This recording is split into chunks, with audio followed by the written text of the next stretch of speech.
સ્વાગત છે આપનું ઇન્ડિયા પ્લસ ન્યૂઝમાં। વડોદરાના ચૌહાણ પરિવાર દ્વારા શ્રીજીની એક અનોખી પ્રતિમા બનાવવામાં આવી। પ્રથમ તો આપને જણાવવા માંગીશ કે ચોળાના દરેક દાણા પર શ્રીજીનું નામ લખીને મૂર્તિ પર સુશોભિત કરવામાં આવી છે। પ્રતિમા બનાવવામાં લગભગ 5 થી 7 દિવસનો સમય થયો છે, તેમજ પરિવારના સૌનું આ કાર્યમાં પોતાનો અમૂલ્ય યોગદાન રહ્યું છે। આજકાલ ફાસ્ટ ફૂડ આહાર ખૂબ વધી ગયું છે, જે લાંબા ગાળે સ્વાસ્થ્ય માટે નુકસાનકારક છે, જ્યારે કઠોળ સ્વાસ્થ્ય માટે લાભદાયક છે। આ પ્રતિમા દ્વારા કઠોળનું મહત્વ દર્શાવવાનો પ્રયાસ કરાયો છે, તેમજ વિસર્જન બાદ પાણીમાં રહેલા જળચર પ્રાણીઓને આહાર મળી રહે તે હેતુથી આ કાર્ય કરવામાં આવ્યું છે। પ્રતિમા બનાવવામાં લગભગ 2 કિલો જેટલા ચોળાનો ઉપયોગ થયો છે।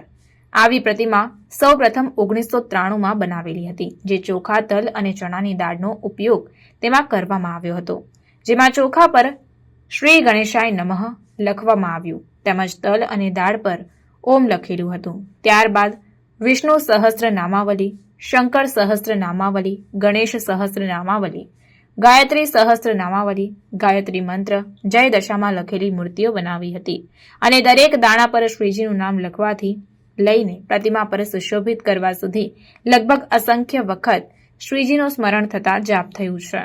અને સર્વ ગણેશ ભક્તોને નમ્ર વિનંતી કરવામાં આવી છે કે આવી અનોખી શ્રીજીની પ્રતિમાને દર્શન કરવાનું ચૂકશો નહીં। Reporter Dhavalsinh Solanki, India plus news, Vadodara.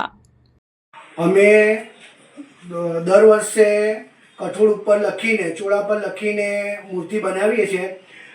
આ વર્ષે અમે ચોળા ઉપર શ્રીજી લખીને મૂર્તિ બનાવી છે।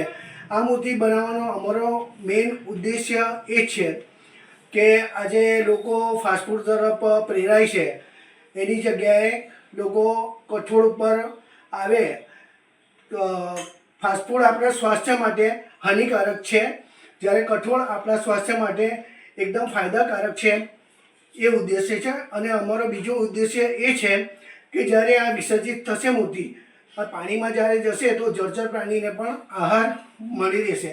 આ પહેલાં અમે લોકોએ વિષ્ણુ સહસ્ત્ર, ગણેશ સહસ્ત્ર, બધા સહસ્ત્ર નામાવલી કઠોળ પર લખીને બનાવી છે। બસ એ જ ઉદ્દેશ્ય। જય ગણેશ।